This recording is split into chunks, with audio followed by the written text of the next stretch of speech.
आज 10 मार्च. जाणून घेऊया आज घडलेल्या महत्त्वाच्या घडामोडी. 10 मार्च 1897 सावित्रीबाई फुले यांचा आज स्मृती दिन. शिक्षण क्षेत्रात अतुलनीय कामगिरी केलेल्या सावित्रीबाई फुले यांना कोण ओळखत नाही. पुण्यात प्लेगच्या साथीने आजारी लोकांची सेवा करताना आजाराची लागण झाल्याने पुणे येथे त्यांचे निधन झाले.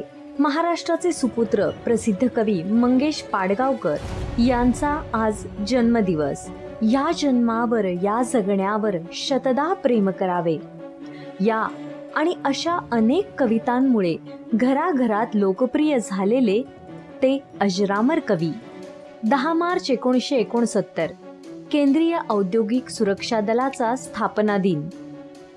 CISF हे एक महत्त्वाचे केंद्रीय सशस्त्र पोलीस दल असून देशातील औद्योगिक संस्था, विमानतळ, मेट्रो आणि सार्वजनिक प्रतिष्ठानांच्या सुरक्षेची जबाबदारी सांभाळते. 1998 साली प्रसिद्ध भारतीय बुद्धिबळपटू विश्वनाथन आनंद यांनी लिनारेस सुपर ग्रँडमास्टर ही बुद्धिबळ स्पर्धा जिंकली. आणि विशेष म्हणजे ही स्पर्धा त्यांनी फक्त एकदाच नाही तर 1998 साली, 2007 साली आणि 2008 साली देखील जिंकलेली आहे.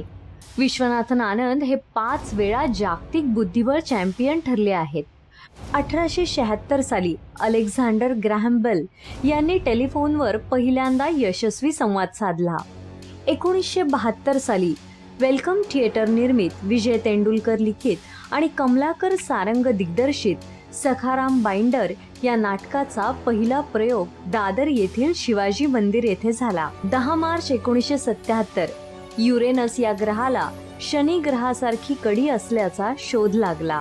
1985 भारतीय क्रिकेट संघाने रवी शास्त्री यांना चॅम्पियन ऑफ द चॅम्पियन हा किताब दिला.